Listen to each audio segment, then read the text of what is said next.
Among those whose lives and livelihoods are at risk due to the West Asia conflict are nearly 1.8 million registered Nepali migrant workers residing across about a dozen Gulf countries.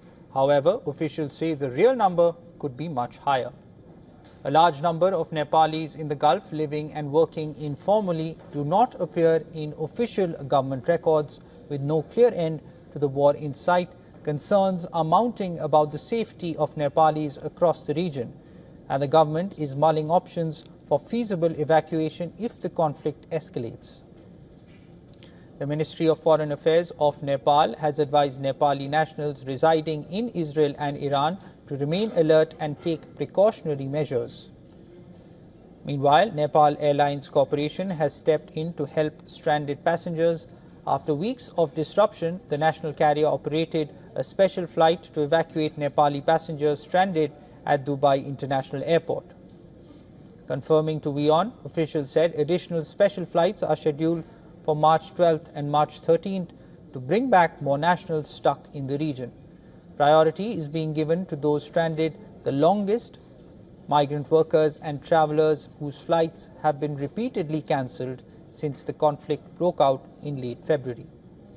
In the capital Kathmandu, the government has formed an emergency response team led by the Foreign Secretary to monitor the situation and prepare evacuation plans.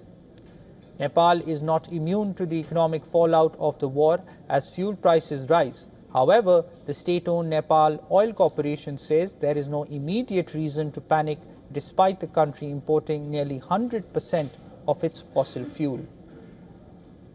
For more on this, we are being joined by our correspondent Saloni Murarka from Kathmandu. The war in West Asia is beginning to impact Nepal and millions of Nepalese living in the region. Hundreds of Nepali passengers remain stranded at the Dubai International Airport. To bring them back home, Nepal Airlines Corporation has operated special flight and has also additionally scheduled a few rescue flights in the coming days. For many Nepalis, especially the migrant workers heading to or returning from jobs in Gulf states, the sudden halt in flight operations have led to days of uncertainty.